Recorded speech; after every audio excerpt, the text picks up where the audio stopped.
Buenas tardes, buenas noches.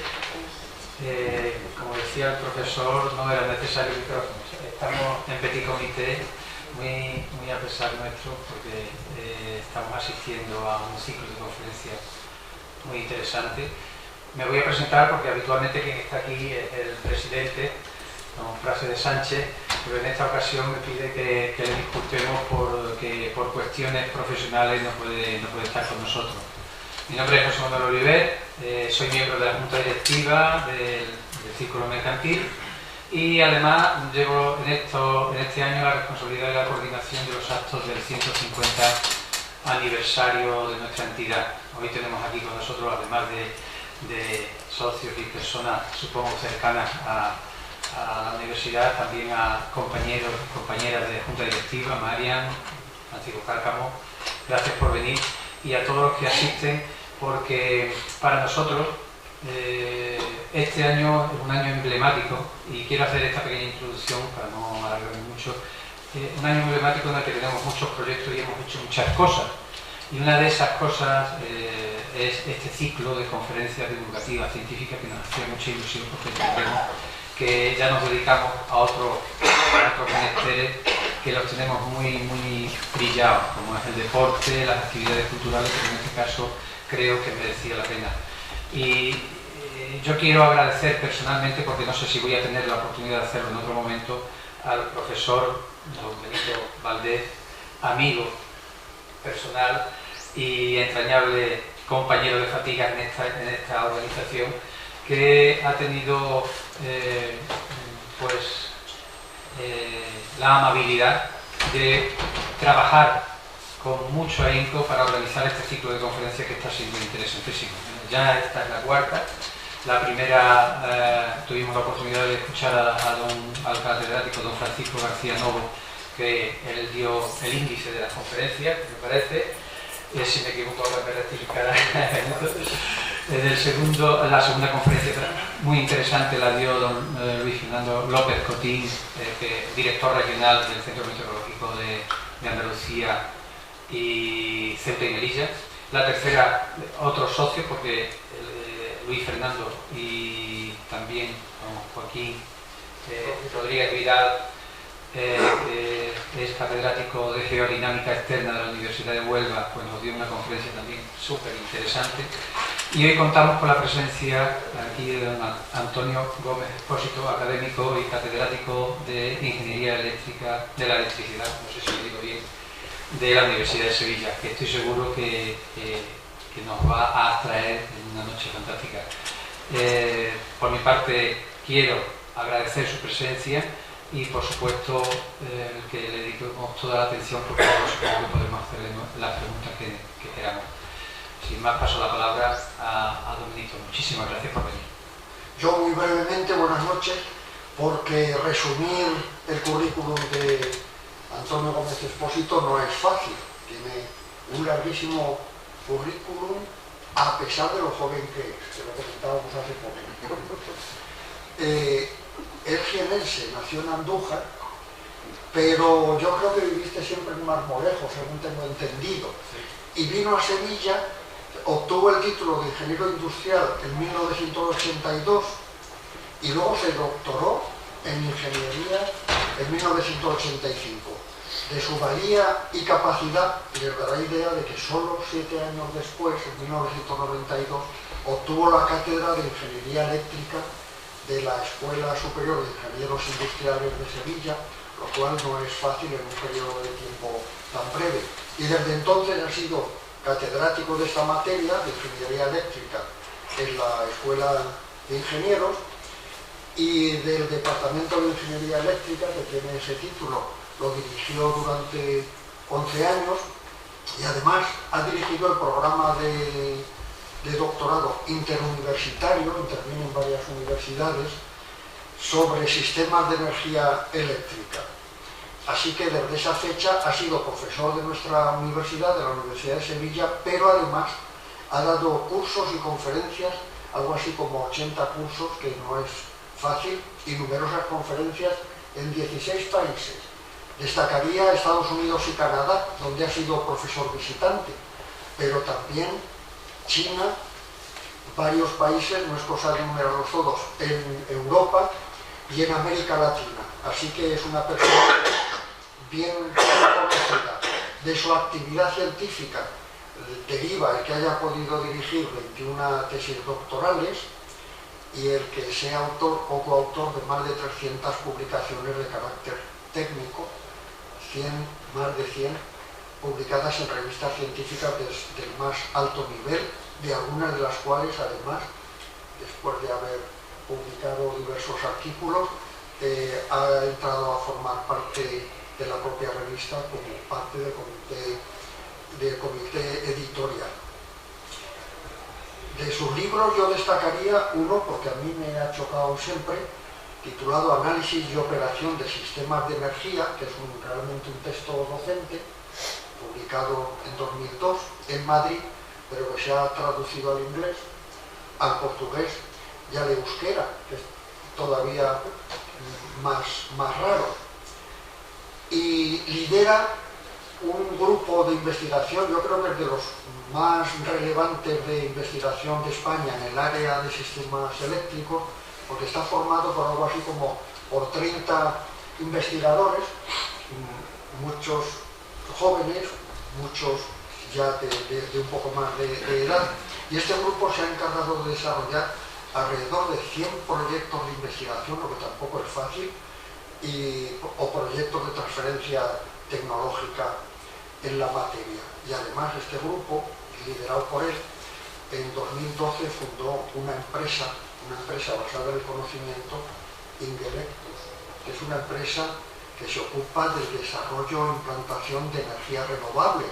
Supongo que hoy basarás tu conferencia en el uso de energías renovables como cabía esperar de tu especialidad. Así que tiene una experiencia docente amplísima, investigadora notabilísima y, bueno, también tengo que decir que entre sus distinciones se encuentra la insignia de oro de la Asociación Española para el Desarrollo de la Ingeniería Eléctrica, es Premio Andalucía de Investigación Juan López Peñalver, Premio Javier Benjumea, sí, Javier Padre, exactamente, que, bueno, el creador de Abengoa, que murió hace ya unos cuantos años, y es Premio Fama de la Universidad de Sevilla, que da la universidad a la trayectoria investigadora de nuestros investigadores más notables dentro de la universidad. Y claro, yo tengo que destacar el que sea académico de la Real Academia Sevillana de Ciencias desde 2012, en que se incorporó a la sección de tecnología que está integrada por ingenieros y arquitectos. Esto es una revisión muy breve de su currículum, porque aquí quien tiene que hablar es él y no los demás, y seguro yo que lo conozco y lo he oído varias veces, que ustedes van a disfrutar con su conferencia.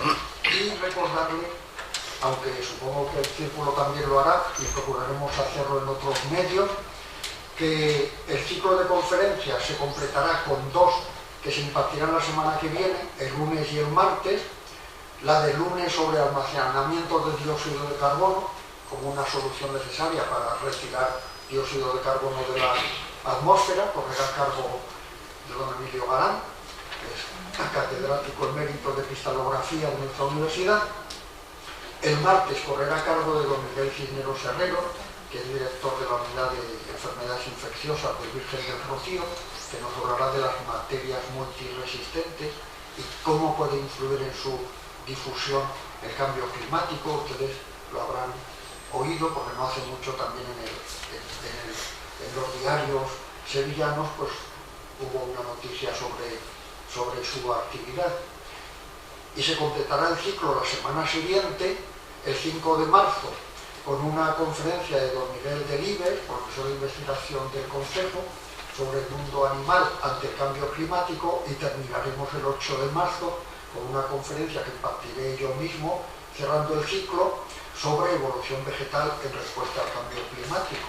Así que el ciclo completo, que yo el primer día recomendé a los que asistieron que lo siguieran regularmente, porque estábamos viendo las causas por qué se producía, los efectos y luego cómo se puede corregir, que en parte lo vamos a ver hoy y lo seguiremos viendo el lunes. Así que nada más, los dejo a ustedes que disfruten con la conferencia de esta tarde y tienes la palabra.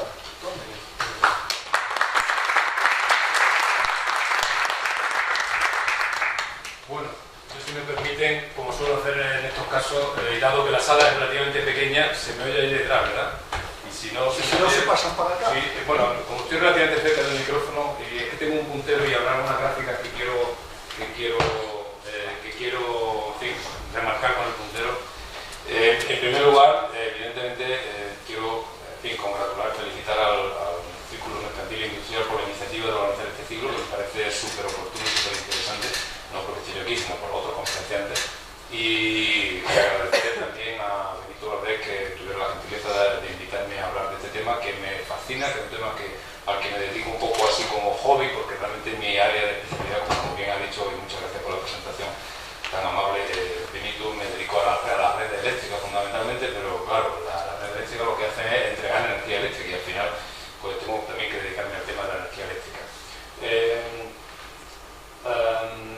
Bien, también lo ha dicho Benito, hoy vamos a hablar de una de las soluciones que a mi juicio me parecen más potentes, más prometedoras para, si no evitar el cambio climático, que parece que ya vamos un poco tarde, aunque eso hablarán otros, pero sí para minorarlo, para paliarlo o para atenuar sus consecuencias en la medida de lo posible. Y esa herramienta potente consiste en poner, si se me permite la expresión, pata arriba el sistema energético, particularmente el sistema eléctrico tal como lo hemos conocido a lo largo del siglo XX. De modo que mi presentación, que será de unos 35 o 40 minutos, espero que no más, voy a ver cómo vamos de tiempo. Son y cuarto, he empezado de cuarto, o sea que... primero voy a dedicar unos minutos a resumir brevemente con unas pinceladas cómo está el sistema eléctrico, cómo ha estado durante el siglo XX, qué ineficiencia ha tenido, cómo lo hemos hecho de solo regular, a pesar de que a nosotros nos parece que está todo muy bien, pero realmente si lo analizamos fríamente no lo hemos hecho tan bien. Y después cómo vamos a tener que recurrir para hacerlo más sostenible, más eficiente, a incorporar más rápido de lo que quisiéramos energías renovables, masivamente, ya se está haciendo y le daré algún dato al respecto. Esas energías renovables, para conseguir penetraciones de energías renovables superiores al 70-80%, necesariamente pasarán por dotarnos de nuevas tecnologías de almacenamiento y básicamente me limitaré a poner de manifiesto que hoy por hoy no tenemos tal tecnología, es decir, no tenemos un instrumento para almacenar la cantidad de energía que va a ser necesaria, y pondré por ejemplo el ejemplo alemán para ilustrarlo. Y finalmente, como complemento de todo esto, y dado que el consumo energético por la modalidad de electricidad es mucho más eficiente que de otra forma, lo que también hablaré un poco es de cómo, electrificando en gran medida parte del consumo energético que hoy por hoy se hace por otros medios, por ejemplo con gas, con gasolina, etc., pues por ejemplo el transporte en calefacción, pues si electrificamos ese consumo también lograremos una mayor eficiencia, y juntando ambas cosas, renovable y más eficiencia, de algún modo lograremos mantener a raya las emisiones de CO2 que se han desbocado, como empecé diciendo en la primera introducción, ¿de acuerdo? Entonces, ese es el planteamiento. Ay, perdón, ahora que este es el PowerPoint, vamos a saltarnos esto. Estas cosas técnicas, en el PDF había saltado esa transparencia porque me parecían demasiado técnicas y tampoco tenía mucho. Básicamente las transparencias que me he saltado se resumen en esta transparencia. Se resumen diciendo que actualmente la producción mundial de electricidad en sus 3/4 partes, un 75%, viene de combustible, de energía térmica, de centrales térmicas, que bien son combustibles fósiles o energía nuclear. En ambos casos, independientemente de que se haga quemando un combustible fósil o con una reacción nuclear de fisión, en ambos casos lo que hacemos es generar vapor y mover una turbina de vapor con el ciclo arrancar. Entonces esa energía térmica, el 75% térmica, aproximadamente el 25% restante es renovable, que parece mucho, pero de ese 25% renovable la mayoría es hidráulica, ahí se ve el 16%. De modo que, y la hidráulica a lo largo del siglo XX se ha saturado esencialmente, o sea, la hidráulica tiene muy poco potencial de crecimiento, de modo que hay que fijarse sobre todo en cuánta solar y eólica tenemos, que es alrededor del 5% actualmente a nivel mundial. Alrededor del 5% de energía eléctrica en el mundo viene de renovables, ¿vale? Perdón, de solar y eólica, porque como digo, la hidráulica no es que no sea renovable, es muy querida y en algunos países disfrutan saben de ella, como por ejemplo Noruega, que tienen un 99% de energías hidráulicas, lo cual es una bendición de Dios. Pero desgraciadamente no todos podemos tener no tenemos esa suerte. De modo que ese 5% es fundamentalmente la que me voy a centrar, porque es la que está creciendo ahora, la que está creciendo explosivamente y la que tiene posibilidad de resolver el problema, no la hidráulica.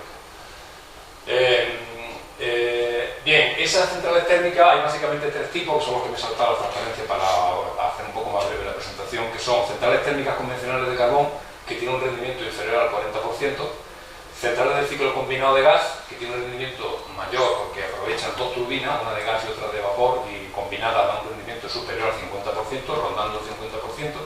Y finalmente, y desgraciadamente abunda menos de lo que debiera, la cogeneración, que consiste en generar simultáneamente vapor y electricidad. Y entonces el rendimiento conjunto de ambos subproductos de la energía primaria es el 80%. Incluso si hay trigeneración, como alguna industria hay, por ejemplo, Cova, en Valle de los Pedroches, la industria lechera, tiene trigeneración, por ejemplo, aquí cerquita de nosotros, y en Culeva también tiene cogeneración. En fin, hay bastantes industrias que utilizan la cogeneración.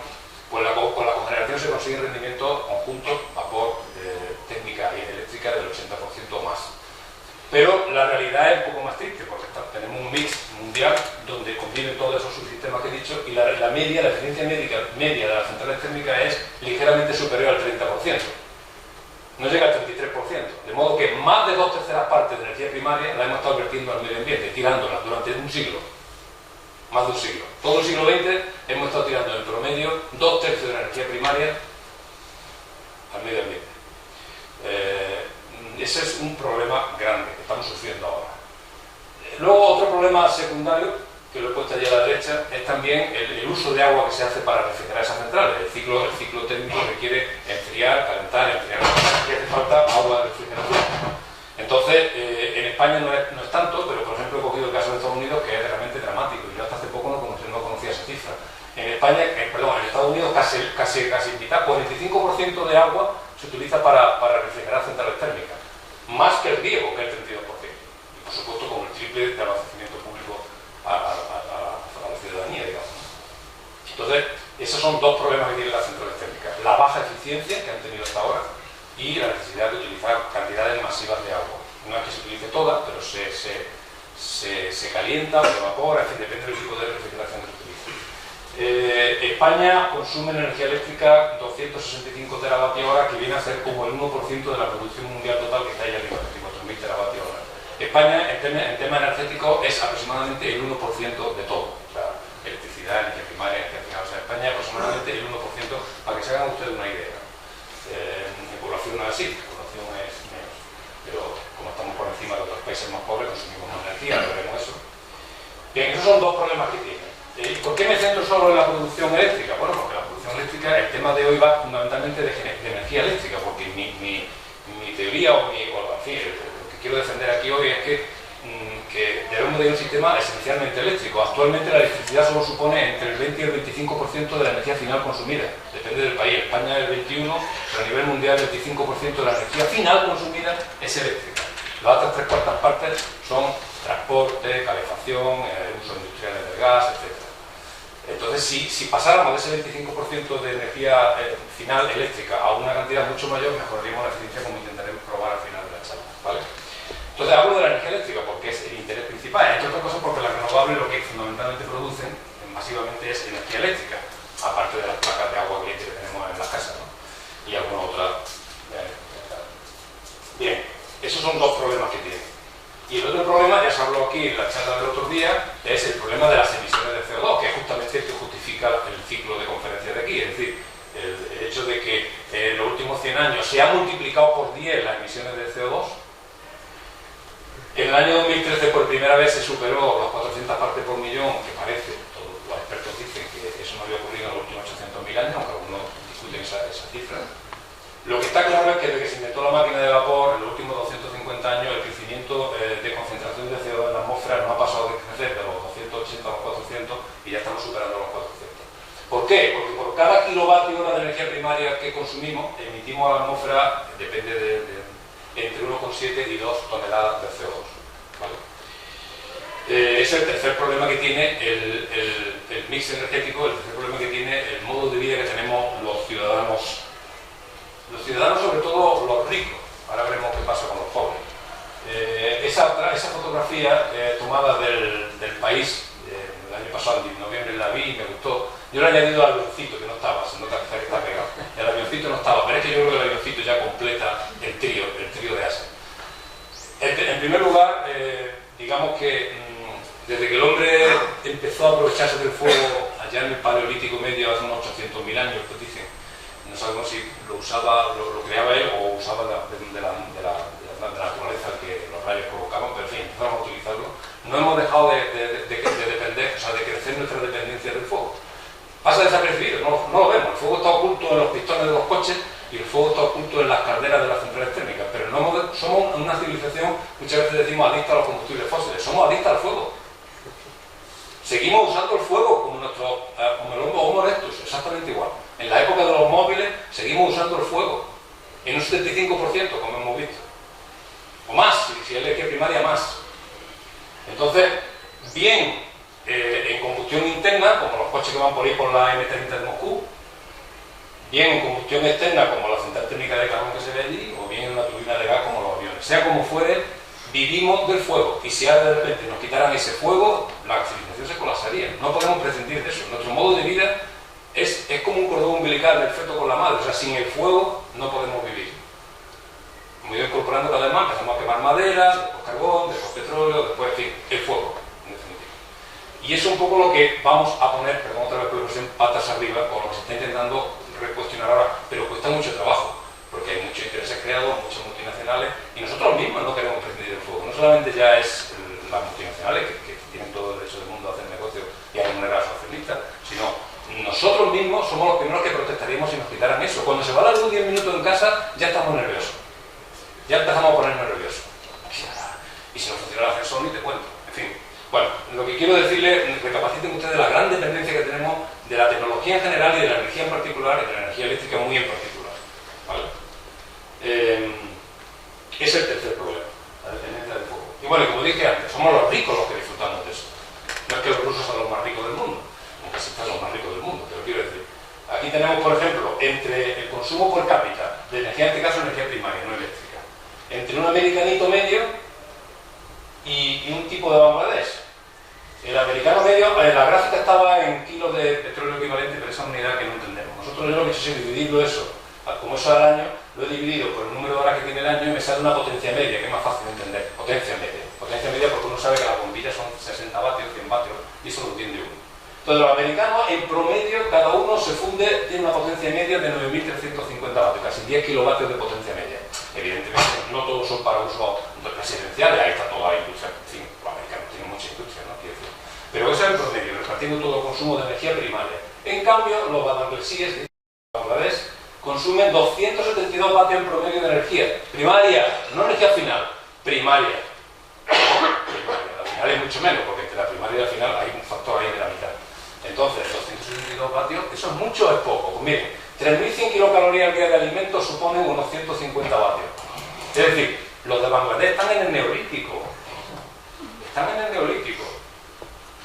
Compárenlo con los americanos. Nosotros los españoles estamos por aquí en medio, confortablemente cerca de Italia, por cabeza, ¿no? O sea, consumimos unos 3.600 vatios por cabeza. Yo siempre pongo en este caso el ejemplo de Indurain. Indurain rompía las bicicletas que le ponían de Miguel Gorospe, que era el equipo Banesto. Miguel Gorospe tenía una bicicleta de 400 vatios. Y Miguel Indurain en plena potencia la rompía, que tenía que hacer una bicicleta especial. Daba 500 vatios de potencia.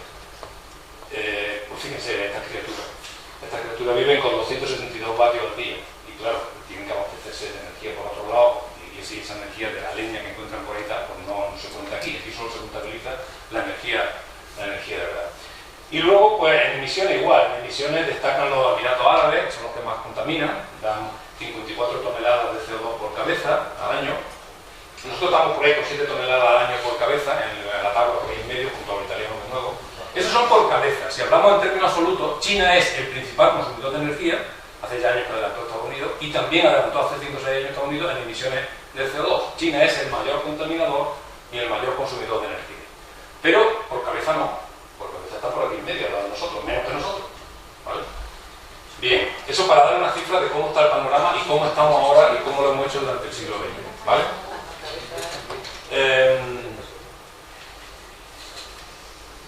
entrar en materia, antes de entrar en lo que tenemos que hacer en la renovable, que es el tema de hoy, antes de entrar en eso, este artículo que leí en noviembre del año pasado me llamó mucho la atención, porque el artículo iba, ahí lo dice el título, o sea, cómo a título individual, cómo nosotros como individuos podemos, con nuestras actuaciones, con nuestras decisiones, podemos contribuir a paliar el tema del cambio, o sea, el tema de las emisiones de CO2. Y entonces aquí se puede ver cuántas toneladas de CO2 se ahorran con determinadas decisiones vitales que uno puede tomar. Algunas son un poco dramáticas, por ejemplo, la primera, la que más ahorra es tener un hijo menos. Tener un hijo menos de lo que uno pudiera pensar. Yo tengo 4 hijos, pues mira, si tengo uno menos me ahorro 60 toneladas al año de CO2. Vamos, yo no, la sociedad, quiero decir. Otra decisión interesante pues es hacer un viaje menos al año transatlántico. Yo hace un año, últimamente hacía 2 o 3 viajes transatlánticos al año y me he propuesto hacer uno solo. No por eso, sino porque ya uno está un poco más mayor y tampoco le gusta hacer muchos viajes, de esos que son muy cansados. Pero bueno, hacer un viaje menos al año ahorra bastante. Quitarte el coche, la segunda forma de ahorrar emisiones es prescindir del coche. Prescindir del coche. Y el problema es que estamos yendo al coche eléctrico en un modelo muy parecido al coche de combustión, cada uno con sus 2 o 3 cochecitos en la familia. Pero eléctrico. Bueno, pues quizás no sea eso, la solución sea cambiar de modelo, ¿no? Por ejemplo, consumir energía renovable. Como he dicho, los españoles, por ejemplo, tenemos unas 7 toneladas al año por persona. Comprar un coche más eficiente, un coche híbrido, en fin, reemplazar un coche de gasolina por un coche híbrido. Mira, aquí está, por ejemplo, la dieta vegetariana. Vivir, no comer carne, vivir con una dieta vegetariana, pues te ahorra casi 1 tonelada al año por persona, en fin. Esto es un estudio sociológico más bien, ¿no? Y por ejemplo, pues mira, cambiar las bombillas incandescentes por lámparas LEDs. Por ejemplo, está el número 13, creo que las 13 acciones que más ahorran, ¿vale? En fin, lo traigo un poco a colación para que se vea un poco de qué estamos hablando, cuál es el problema del que estamos hablando. Realmente lo que me interesa más no es eso, sino qué podemos hacer como colectivo, como sociedad, no a título individual, que también. Y aquí he puesto, y esto porque pone 1, 1, 1, por eso me gusta usar más PDF que PowerPoint, porque en el PDF pone 1, 2, 3, 4, 5, 6, y aquí en el PowerPoint, según qué versión de PowerPoint, yo uso un Mac y esto un Windows, pasan cosas como esta, que aquí aparece 1, 1, 1, y debe ser 1, 2, 3, 4, 5, 6, ¿vale? O sea, ahí he puesto 6 formas posibles de, digamos, cambiar el modelo actual por un modelo que no emita CO2, o sea, que no quememos, que no haya combustión, que no haya fuego. La primera es que las renovables se hagan cargo del más porcentaje posible de la generación eléctrica, incluso de la no eléctrica. Que electrifiquemos los usos energéticos. Por ejemplo, el transporte de momento está totalmente desacoplado de la electricidad, salvo los trenes, ¿no? O sea, prácticamente el transporte en sí tiene que ver con la electricidad, y a lo que vamos con el vehículo eléctrico es a acoplar los 2 sistemas. La climatización de las zonas de latitudes bajas se utilizan bombas de calor, pero de Madrid para arriba se utilizan muchas calderas, hay mucha calefacción con gas o con fuel o lo que sea, que contamina mucho y es poco eficiente también, aunque las de ahora son mucho más eficientes que antes. Y muchos procesos industriales también utilizan gas y otro tipo de cosas, no son eléctricos. Esto es la electrificación. Y el tercero, que también estamos en ello, y aunque pondré ejemplo al final, sería el aumento de la eficiencia energética, o sea, consumir menos para hacer lo mismo. Y eso en los países modernos está ocurriendo. Uno ve la gráfica de intensidad energética y están, digamos, no aumentan, incluso disminuyen. Es decir, el consumo de energía por unidad de PIB, que es lo que se llama la intensidad energética, está bajando. Pero está bajando incluso en países que están en desarrollo, como China. Curiosamente, aunque antes estaba aumentando. Es decir, crece el PIB, pero no crece igual de rápido el consumo energético. ¿Por qué? Porque lo estamos haciendo cada vez más eficiente, ¿vale? Esos son los tres a los que yo me referiría en esta presentación. Y como digo, en el PDF se vería de otro color diferente y el modo 3. Luego, 4, 5, 6, si ven ustedes he puesto unas interrogaciones porque mi fe en ello es menor. Eso no quiere decir que no tenga ninguna fe, pero tengo menos fe. Por ejemplo, captura y almacenamiento de CO2, que me perdone Emilio Galán, que va a hablar de eso, pero no tengo mucha fe, ¿vale? Pero es una opinión personal mía, puedo estar equivocado, lo siento. También esto de los combustibles y biocombustibles, eso depende de la tercera generación de biocombustibles, puede que sí. Esto de convertir energía renovable eléctrica a gas sintético, hacer metano sintético a base de energía eléctrica, cosas de ese tipo, hombre, es posible, técnicamente es posible, pero en fin, en la eficiencia energética de todo ese proceso me parece descabellado, pero bueno, técnicamente es posible. Otra cosa es si tiene sentido o no. Y bueno, el tema de la energía nuclear, en el que no voy a entrar hoy, también tiene sus dudas porque las centrales de nucleares, que ahora veremos algún dato, están más caras ya que las renovables y muchos proyectos se han parado. En Estados Unidos, Westinghouse ha parado 4 centrales nucleares que estaba haciendo y casi quiebra Toshiba por culpa de Westinghouse. Es decir, es un tema, el tema de las nucleares no es mi tema hoy, pero bueno, es un tema que se podría hablar.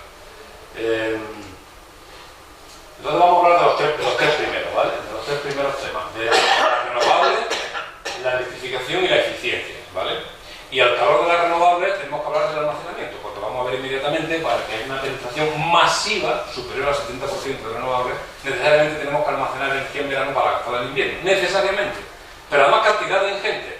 Y veremos que no existe una tecnología hoy día que permita hacerlo, y es uno de los grandes desafíos que tiene el que el sistema sea 100% renovable, ¿vale? Casi más que el coste, que también. Bueno, digamos que nuestros ancestros ya empezaron a usar el viento hace muchísimo tiempo. El aprovechamiento del viento no es moderno, es de lo más antiguo, a la vez que los molinos de agua, por ejemplo. Entonces, pongo aquí este ejemplo de Irán, estos molinos verticales que hay ahí, que son molinos verticales, algunos de ellos tienen 20 y tantos metros de altura. Hay un vídeo magnífico en YouTube que recomiendo que vean, donde esos molinos se ven dando vueltas, porque allí el viento es fuerte, y esos molinos, algunos de ellos dan vueltas todavía. Hombre, los que dan vueltas son del siglo XIX, no son de hace 1000 años. Pero el origen de esos molinos, algunos, los restos arqueológicos, son del siglo VIII y cosas de ese tipo, o sea, de más de 1000 años. Y usaban molinos verticales para moler los cereales. Luego, por ejemplo, en Creta es muy famoso, en la meseta de la City, esta no sé cómo se pronuncia, hay miles de molinos, son modernos, pero quedan restos de molinos del siglo XV, donde cuando los venecianos fueron allí, los venecianos son expertos en sacar agua de abajo, por motivo obvio. Entonces, su tecnología de sacar agua la llevaron allí a Creta, y bueno, pues molinos del siglo XV. Y bueno, y no quiero entrar mucho en temas históricos, que son muy bonitos, pero que entretienen mucho, pero no es el objetivo de hoy, pues también nuestro Quijote, ¿no? Nuestros molinos de la Mancha, los molinos holandeses, también del siglo XVIII, los molinos también para sacar agua del medio oeste americano, molinos típicos de las películas del oeste. Ya cuando hubo dinamo y corriente continua, hay ya molinos que generan corriente eléctrica, ese molino que hay ahí es un molino que mueve una dinamo, de los años 20. Y por fin ya en los años 80, con la crisis del petróleo, el embargo de petróleo de años 73, años 79, 77, etc., empezaron en California, en el desierto de Mojave y en el estrecho de Gibraltar, casi en paralelo, para que sea a ver, se empezaron a desarrollar máquinas con gas de unos cuantos kilovatios de potencia de molinos eólicos para generar electricidad. Y era una cosa así como, sería como, no sé, ¿cómo decirlo? Como aquellos locos chalados con sus locos cacharros, era una cosa así, la gente no se quería nada, vamos, tú tampoco, quiero decir, no acuso a la gente. La verdad es que pocos teníamos fe en lo que ha venido después. Aquí, pocos teníamos fe en que de estos cacharros de 10, 15, 20 kilovatios hemos pasado a máquinas en el mar. La más grande está en Liverpool, en el frente de Liverpool, tiene 8 megavatios, una sola máquina, 8 megavatios, esa es la más grande que hay, que está en la Ocean. Y ahora estas plataformas digamos, de eólica la están poniendo flotantes. Hasta ahora eran en aguas poco profundas, ancladas al suelo, pero ya empieza a haber en pleno mar, a cualquier profundidad, máquinas flotantes, ¿no? Que dan mucho más rendimiento. Ahora, si acaso, hablaré sobre eso. Entonces, los molinos de viento son una realidad, afortunadamente. Y aquí se puede ver cómo ha crecido. En los últimos 10 años se ha multiplicado por 5 la potencia global instalada. Y estamos ya, el año pasado, estaba la añadida a mano, el año pasado se pasó de 500 gigavatios de potencia instalada eólica. Un gigavatio, para que se hagan una idea, aproximadamente una central nuclear, ¿vale? Entonces estamos en 500 gigavatios, que no son exactamente 500 porque una central nuclear funciona todo el tiempo y estos molinos funcionan un 30% del tiempo si es en tierra, un 45-50% del tiempo si es en el mar, y estos últimos flotantes, hoy he leído una noticia precisamente que la primera instalación flotante que se ha puesto en el mundo ya ha reportado datos y ha superado el 60% del tiempo, es decir, ya más de la mitad del año están en el mar funcionando los molinos a plena potencia, el equivalente a plena potencia, que está bastante bien. Entonces, esos 540 gigavatios equivalen aproximadamente a un tercio en centrales nucleares, o sea, unas 160, 150 centrales nucleares, no sé, una cosa así. Bueno, en producción de energía, digo. En potencia no, pero en producción de energía sí. Entonces son, digamos, bastante curioso ese resultado. Unas 300.000 turbinas hay instaladas en el mundo, con una potencia promedio de 1,7 megavatios. Las primeras eran de 1 megavatio o menos, pero las últimas son ya todas de 3, 4 megavatios y hasta de 5 megavatios en mar, ¿no? Entonces el promedio son de 1,7 megavatios, que no está nada mal. El parque más grande ahora mismo eólico está también en Mojave, donde empezó en los años 80 y tiene 1.500 megavatios, o sea, una vez y media un grupo nuclear de potencia. No sé exactamente qué superficie ocupa, lo he buscado pero no lo encuentro, pero hay 600 turbinas, ¿vale? 600 turbinas que trabajan el 30% del año a plena capacidad, ¿vale? Ese es en tierra. En el mar, el más grande es lo que llaman el London Array, que está en el estuario de Londres, y tiene 600 megavatios de momento, pero van a llegar a 1000 megavatios pronto. El objetivo final, en la primera fase han llegado a 600 megavatios, pero van a tener el objetivo de cubrir 1000 megavatios. 1000 megavatios de molinos en el mar, ¿vale? Con máquinas de 120 metros de rotor y turbinas de 3,6 megavatios. Son máquinas muy grandes, realmente impactantes cuando uno las ve de cerca, ¿no? Entonces, el siguiente recurso que tenemos es la energía solar, que empezó, digamos, 10 años después. La energía solar empezó 10 años después aproximadamente, digo, a florecer, porque la energía solar, como vemos allí, se usó por primera vez un satélite pequeñito, esto es una bolita así, se usó el satélite Vanguard 1, se usó por primera vez en la vida las placas fotovoltaicas.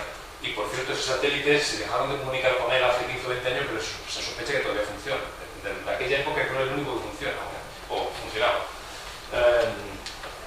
Entonces, la fotovoltaica, la gran virtud que tiene es que es totalmente modular y escalable, por tanto. Podemos ir uniendo celulitas de 6 centímetros en panelitos, en modulitos, en instalaciones como esta, pues podemos ir desde 1 kilovatio para un motorcito de una bomba de agua en una instalación agropecuaria en mitad del campo, hasta lo que vamos a ver ahora después, las instalaciones que hay ahora mismo instaladas, ¿vale? Hace años, cuando el silicio estaba carísimo, cuando España puso los 5 gigavatios de silicio que tiene, se ponía mucho seguimiento a 2 ejes y un eje, porque como era tan caro el silicio había que maximizar la captación solar. Ahora el silicio está por los suelos y prácticamente lo que hacen es tirar el silicio en el suelo, es decir, una placa allí en el suelo, o inclinada un poquito, pero da igual, aunque la fachada esté al norte, o sea, quiero decir, que la cara del techo esté al norte, si hay sol, macho, bendito sea. O sea, en Alemania estáis viendo ya cara al norte, cara al oeste, fachadas verticales, las carreteras, los arcenes de las carreteras, vamos, todo se está cubriendo de fotovoltaica. Y vamos a una tecnología de silicio donde es cada vez más delgado, más ligero, más flexible, y vamos a ver en el futuro edificios cubiertos a la fachada de silicio. No vamos a ver si es silicio o no. Vamos a estar gastando energía solar eléctrica, ¿vale? O sea, el futuro es las instalaciones fotovoltaicas, ¿de acuerdo? En mi opinión. Se consiguen necesidades de potencia mucho mayores que los molinos de viento. Porque con los molinos de viento vemos que son máquinas gigantescas de 5 megavatios, pero resulta que por la estela hay que ponerlas separadas. Los molinos de viento no pueden estar juntos, porque si no se da sombra uno al otro, entonces tienen que estar a una distancia razonable. Y por tanto, la densidad energética de la placa fotovoltaica es bastante mayor que con los molinos de viento. Bien es cierto que los molinos de viento permiten usar el terreno a las vacas que están pastando, y la fotovoltaica no tanto, ¿vale? Bien, la fotovoltaica empezó, como digo, 10 años después, pero en los últimos 10 años se ha multiplicado por 35. Ahora estamos ya alrededor de 2017, a finales de 2017 estábamos ya cerca de 400 gigavatios, frente a los 540 eólicos que he dicho antes. Pero la está alcanzando, y en un par de años o 3 lo superará. En un par de años o 3 habrá más gigavatios fotovoltaicos que eólicos, ¿vale? Para que se haga una idea, España tiene instalado 110 gigavatios de potencia, sumando todo, los fósiles, los renovables.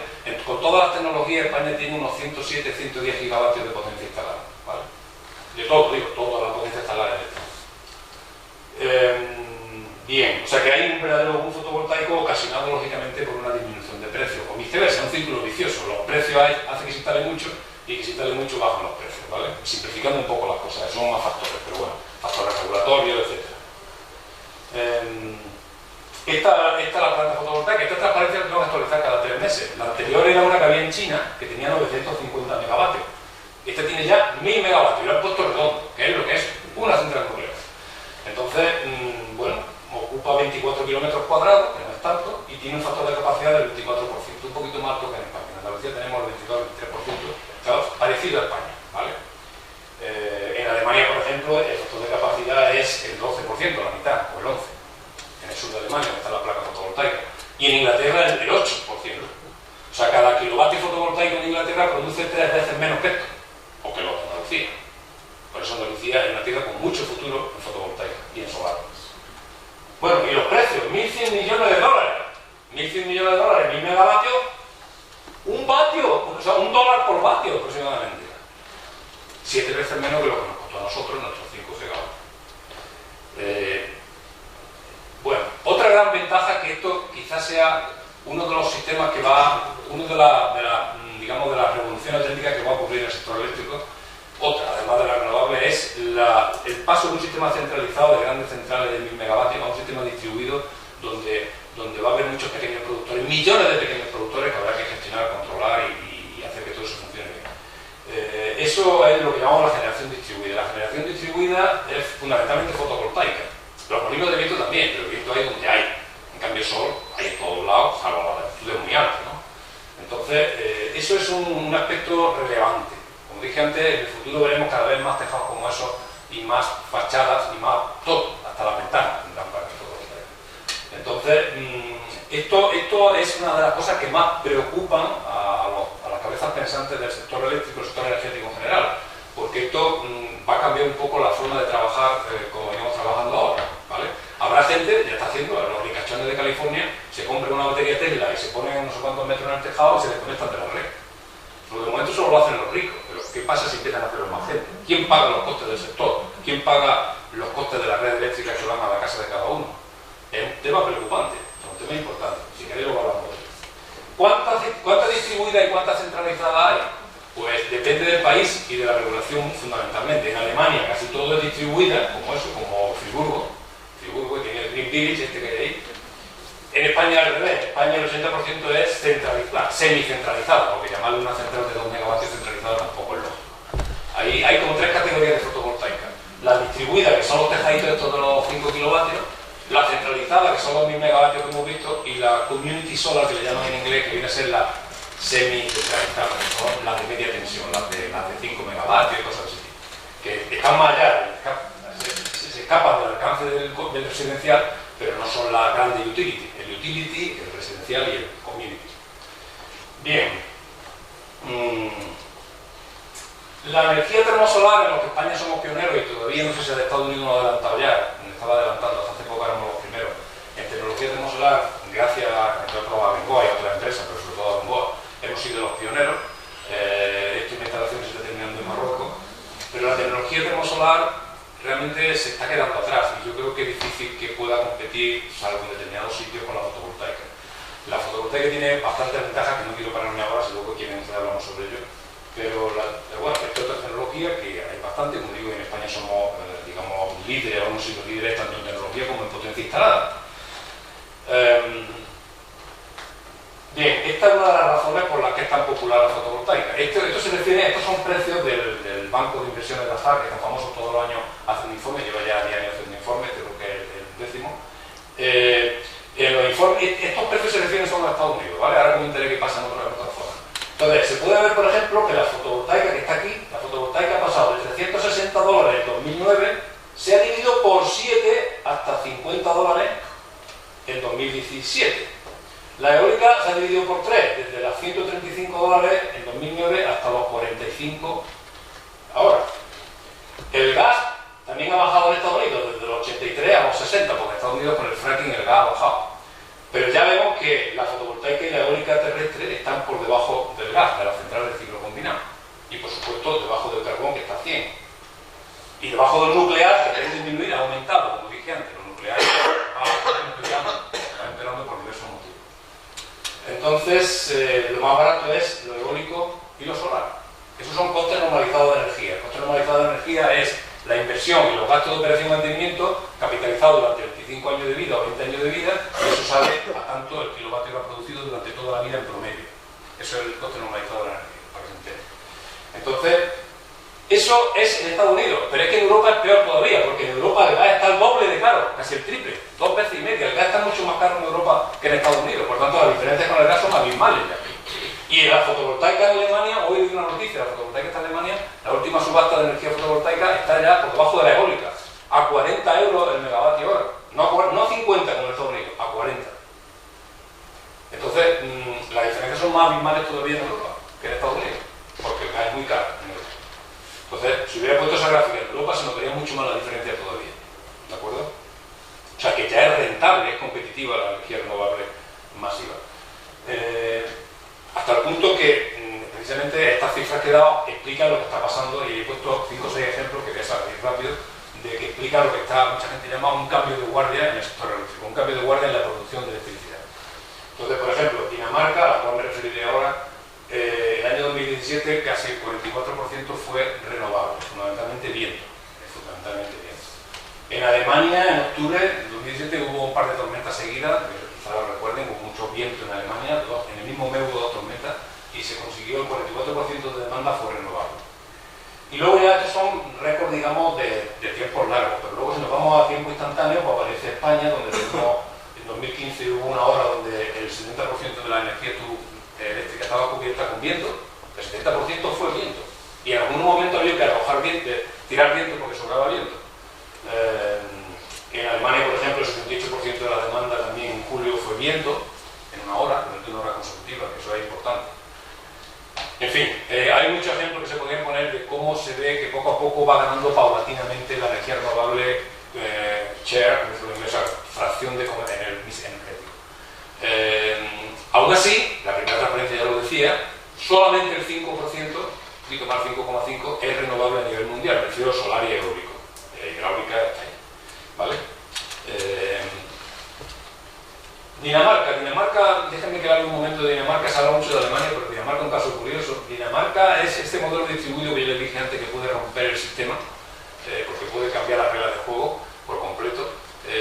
Dinamarca es un caso extrañísimo, bueno, extrañísimo, atípico, y quizás digno de evitarse si pudiera. No tiene la suerte de Noruega de tener un 98% de energía hidráulica, casi no tiene agua realmente, quiero decir, agua fluyente, ¿sabes? Diferencia de nivel, ¿no? Porque es un país muy plano. Entonces, en el año 85, prácticamente todo eran centrales grandes. Estos son centrales de 1000 megavatios y estos son centrales de ciclo combinado de 500 megavatios, básicamente. Era todo centralizado en el año 85. Pero 30 años después, en 2015, tienen un 45% renovable, que son todos estos puntitos que se ven ahí, y cogeneración. Dinamarca tiene un sistema de cogeneración espectacular. Cogeneración, yo dije antes lo que era generar simultáneamente vapor y electricidad. ¿Por qué? Porque son pequeñas centrales eléctricas que están en los barrios y hacen calentamiento por tubería de agua caliente que circula por las calles, bueno, por debajo de las calles. Entonces, en Dinamarca, el 45% se aprovecha del 80% de la energía primaria, en electricidad o en calor. Y el 45% es del viento. ¿Vale? Entonces es un tema curioso, y si todos los países hacen lo que Dinamarca, pues el cambio va a ser, el paradigma va a ser bastante notable, ¿vale? Claro, esto tiene daños colaterales, como yo le llamo. Los daños colaterales son de que a pesar de que, por ejemplo, los precios de los mercados mayoristas están bajando, el hecho de que entre más renovables hace que bajen los precios del mercado mayorista. Pero, sin embargo, si quiero luego hablar un poco de eso, los precios minoristas en algunos sitios aumentan. Por ejemplo, he tomado de California por aquello de no... En California, esto verde del crecimiento del precio en California ha pasado en los últimos 6 años de 13 céntimos el kilovatio hora a 16 céntimos el kilovatio hora de dólar. El resto del estado prácticamente se ha mantenido constante, la electricidad, el precio minorista de electricidad, ¿vale? Y en cambio en California, ¿por qué? No lo sé, pero California casualmente es el país con diferencia que más renovables tiene. En Europa, Dinamarca, Alemania, España, Italia, Portugal e Irlanda son los 5 países donde la electricidad está más cara a nivel minorista, y también son los países que más renovables tienen, sobre todo Dinamarca y Alemania, ¿vale? Son los países más caros de electricidad y con más renovables. Bueno, esas son cosas que están ahí. No digo yo no digo que tenga la culpa las renovables, simplemente digo que están correlacionados. Donde más renovables hay, los precios minoristas están más altos. A saber, eso habrá que analizar después si queréis por qué. Bien. Entonces ya hemos repasado suficientemente las perspectivas actuales y lo que está pasando ahora, y alguien nos puede plantear ahora, bueno, entonces vamos a futuro, vamos a intentar evitar el cambio climático. Para cumplir los acuerdos de París, pues tendríamos que tener muchas renovables de aquí a 2050, ¿vale? Entonces hay muchos institutos, think tank, que han hecho predicciones de cuántas renovables vamos a tener en 2050. Y están los pesimistas, que es la Agencia Internacional de la Energía, que dice que va a haber muy poco renovable, o sea, ellos siempre hacen estimaciones a la baja, siempre. Y luego están los optimistas, como son los de la Universidad de Stanford, el famoso profesor Jacobson, que se ha hecho famoso en los medios porque ha publicado estudios que se ha autocorregido después, porque en fin, no es lo que tiene él, de que vamos a tener en 2050 100% renovables, pero solo con agua, sol y viento. Ni siquiera almacenamiento prácticamente, porque decía que el agua hacía de almacenamiento.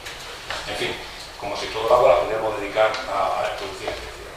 Entonces, hay una predicción que me parece a mí más realista, intermedia entre ambos extremos, optimista y pesimista. A mí me parece que esta predicción es bastante de una multinacional de los seguros, que trabaja en seguros navales, renovables, petrolíferos, en fin, plataformas petrolíferas, una multinacional de UGL, que muchos conocerán. Y he hecho esta predicción. Estamos aquí en 2015, bueno, estamos en 2017, pero yo he puesto 2015, donde teníamos menos del 5% de eólica y solar, y según ellos deberíamos llegar a 2050 con un 72% de eólica y solar, que si le sumáramos la hidráulica, que esta franja que se ve aquí, que apenas crece, la hidráulica es esta franja oscura, Pues con la hidráulica llegaríamos al 85% de lo que se llama Jacobson, el de Stanford, WWS, que es Wind, Water, Solar. Es decir, con agua, solar y eólica deberíamos llegar al 85% en 2050. Que está bien, si lo logramos estaría bien. Y esto podría ser asumible, ¿vale? Eso significaría, sin embargo, pasar de los 700 gigavatios eólicos solares que tenemos ahora tenemos un poquito más, sí, un poquito más, 800 y pico, habría que multiplicar por 35 para pasar a 24.000 gigavatios de solar y eólica, ¿vale?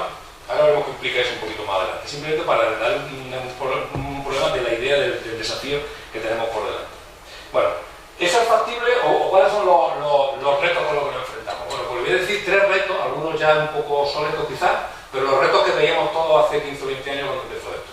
El primer reto que veíamos era la ocupación del suelo. Decimos, para poder abastecernos de energía solar hay que cubrirnos medio mundo, ¿no? Bueno, pues no es tanto, no es tanto. Aquí hemos puesto, por ejemplo, la central de Itaipú, la hidroeléctrica, que es la que más energía eléctrica produce en el mundo al año. No es la que más potencia tiene, es la segunda, pero sí es la que más energía produce, que tiene 14 gigavatios, con 20 generadores de 700 megavatios cada uno, y ocupa la friolera de 1.350 kilómetros cuadrados porque no tiene apenas desnivel, está, en fin, no hay mucho desnivel, extensa. Pues comparando a la central de India, esa que he dicho yo que es el récord fotovoltaico, la central de India que ocupa 24 kilómetros cuadrados, resulta que la densidad superficial de la fotovoltaica es mayor que la hidráulica, por lo menos en este caso. Y la eólica está por detrás, pero tampoco anda muy lejos, es decir, la fotovoltaica y la eólica, pues como le pasaba a la hidráulica, que llevamos 100 años con ella, que ocupa muchos sitios, los pantanos ocupan muchos sitios, ya lo sabemos, por no hablar de las cuencas, simplemente del agua, de la lámina de agua, ¿vale?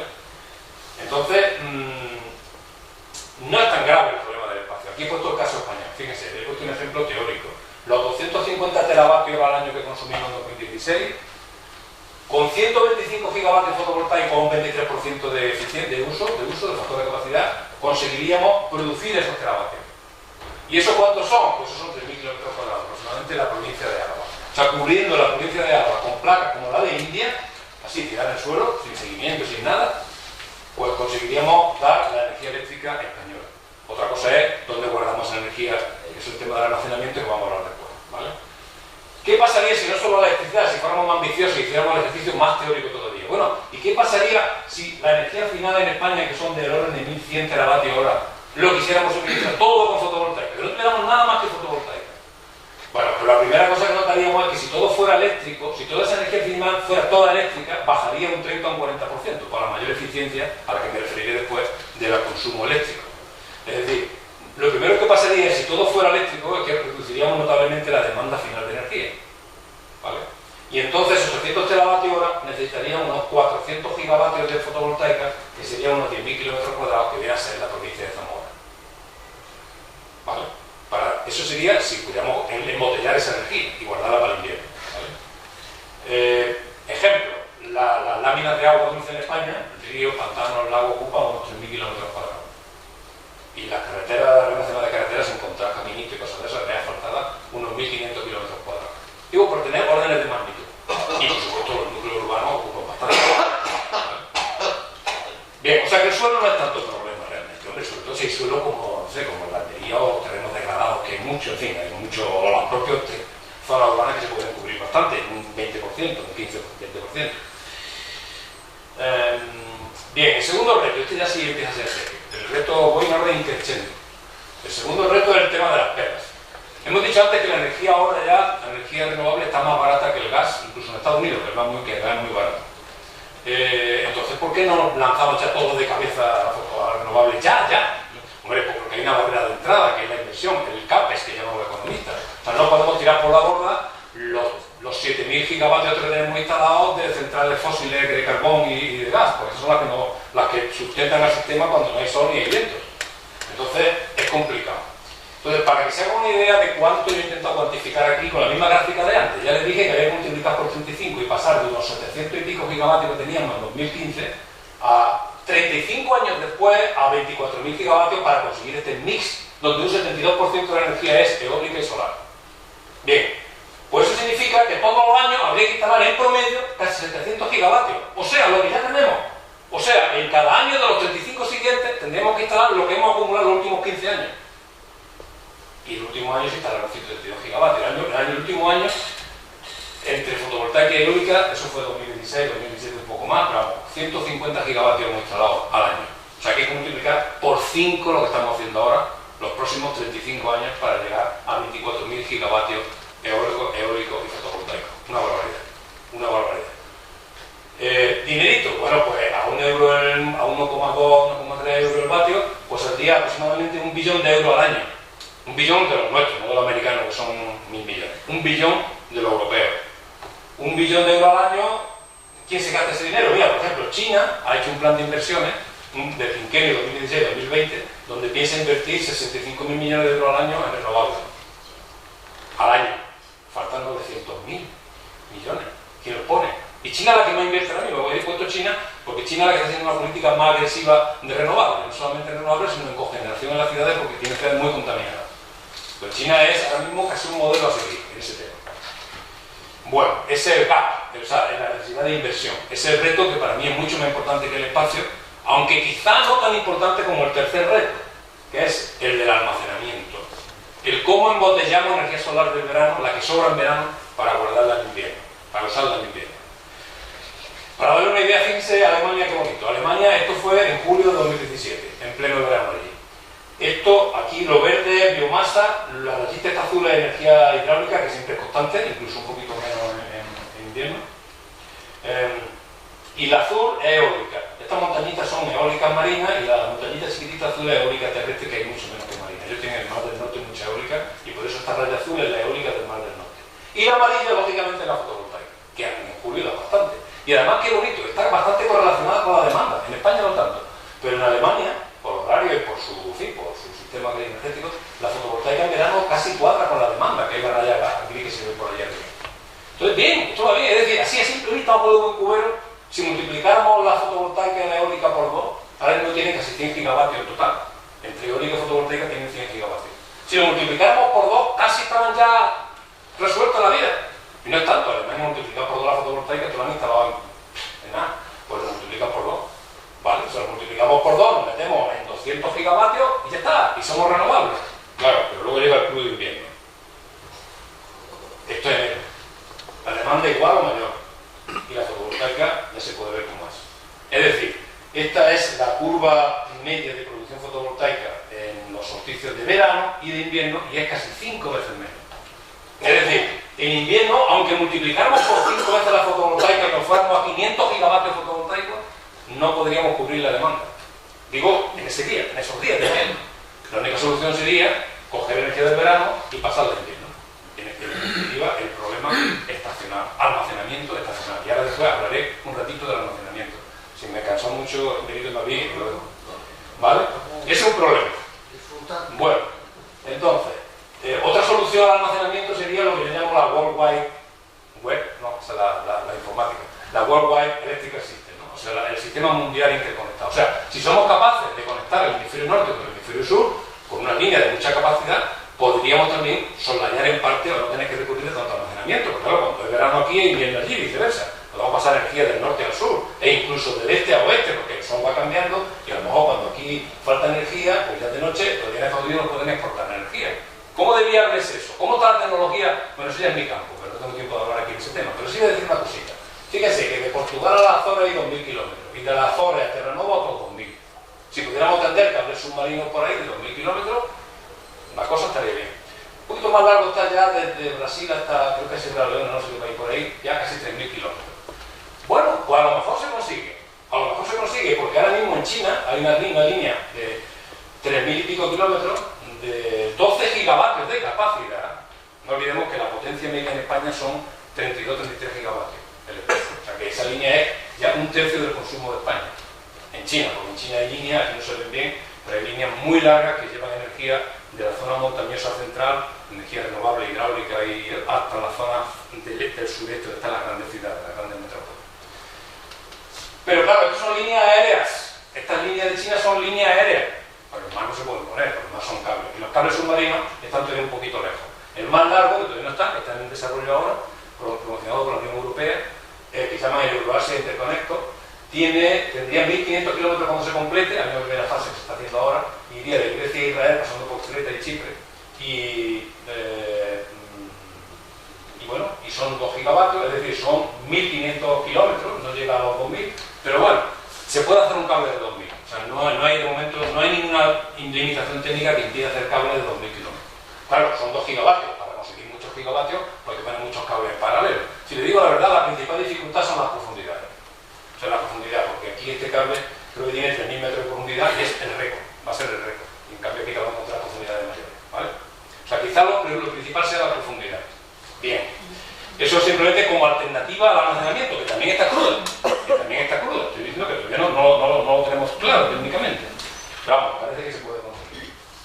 Entonces hablemos del almacenamiento 10 minutos.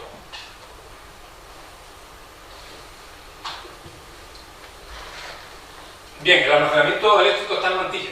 Y el único almacenamiento eléctrico que tenemos, como veremos inmediatamente en una gráfica que voy a poner ahora, es el almacenamiento de centrales de bombeo, que consiste en subir agua a un depósito superior cuando sobra energía y turbinarla cuando falta energía. Bombearla para arriba, ganar energía potencial y turbinarla luego, ¿de acuerdo? Y bueno, y hay otra forma de almacenamiento que es nuestra dependencia de los combustibles fósiles. Los propios combustibles fósiles no es más que un almacenamiento. Cuando uno guarda el gas, la gasolina, el carbón, etcétera, está guardando energía, pero la guarda tangiblemente en una cosa tangible, no en energía eléctrica, ¿vale?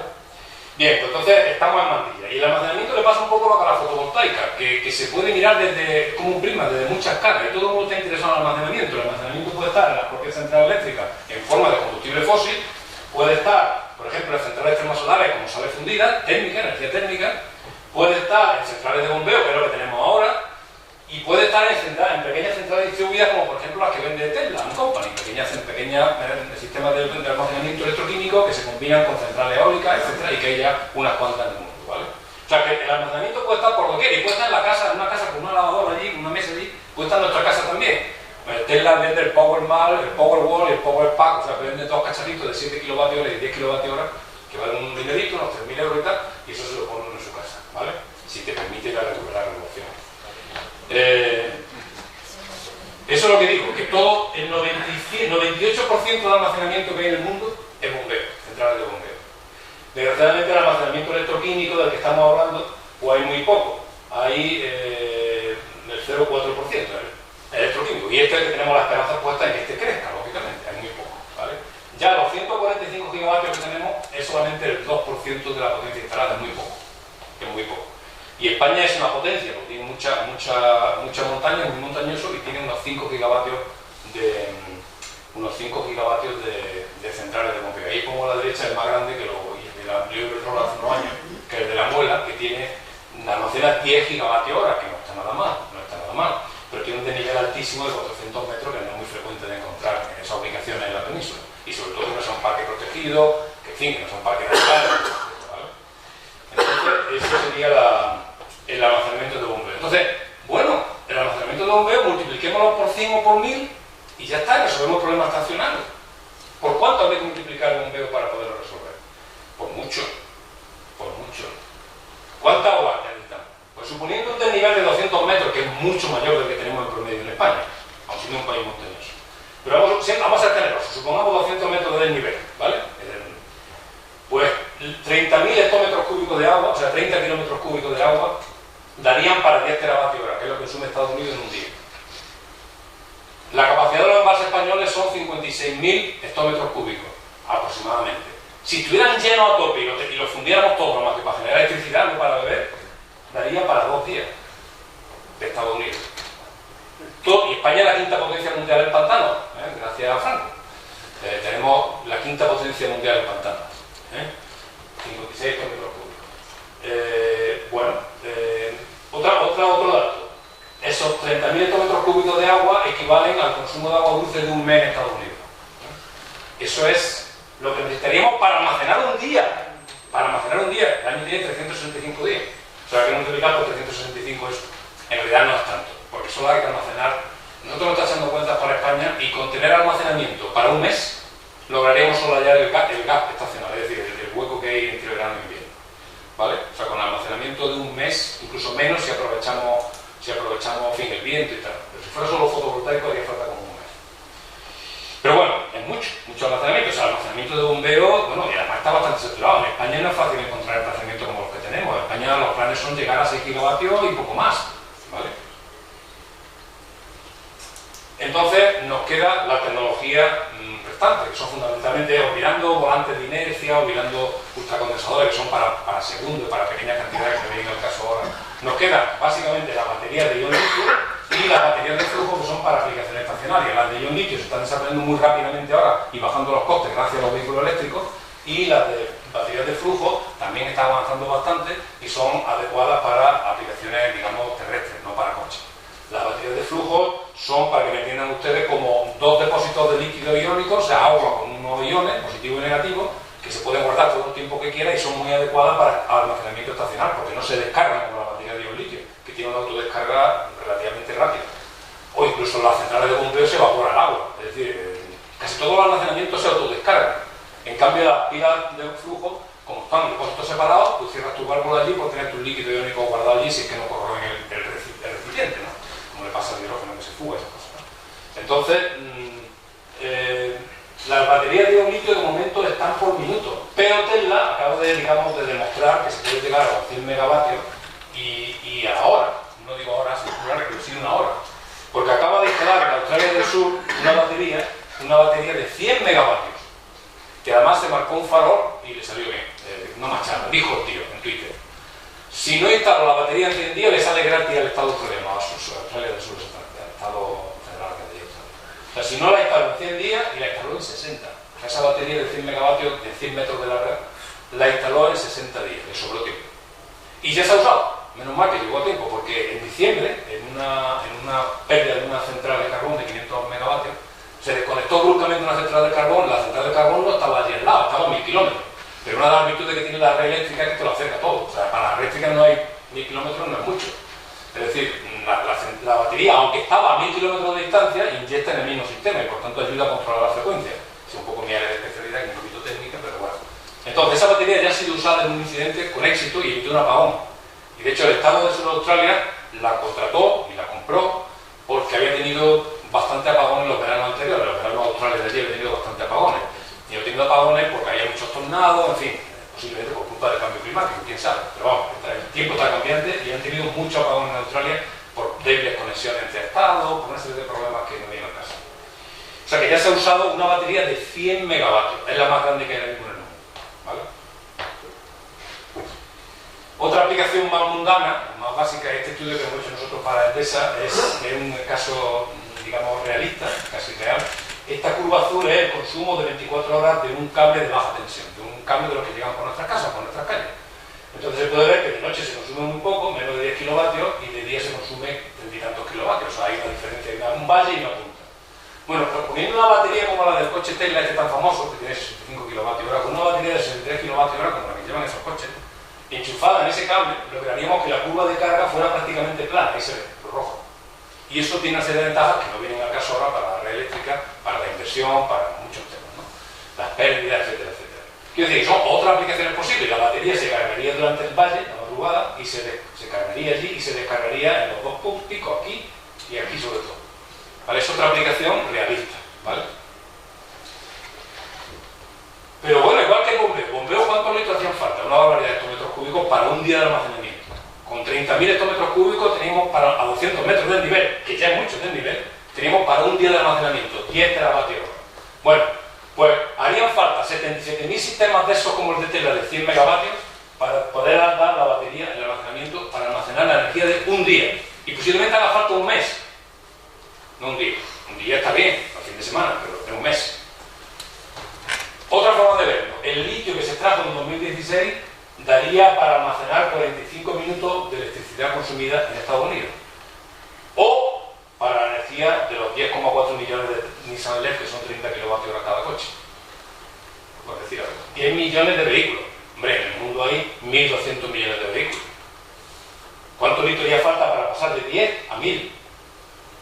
Bueno, el litio parece que no es un problema, dicen los expertos. El problema puede ser el cobalto y los precios de la materia que están ahora acaparando. Las grandes multinacionales se dedican estos días a jugar en los mercados internacionales a acaparar cobalto y litio. Y termino con ya termino de verdad, con la parte de la electrificación. Dije que, bueno, esto ha sido, tenemos un sistema entonces ya renovable, si somos capaces de resolver los tres retos, sobre todo el tercero, del almacenamiento estacional, y tenemos un sistema renovable. Y ahora diríamos, bueno, pues si tenemos muchas renovables y nos sobran renovables y el silicio está muy barato y podemos almacenar, embotellar la energía solar, etcétera, pues podríamos electrificar el sistema, hacer cosas que eran no eléctricas antes, por ejemplo, la calefacción y el transporte. Empecemos con la climatización.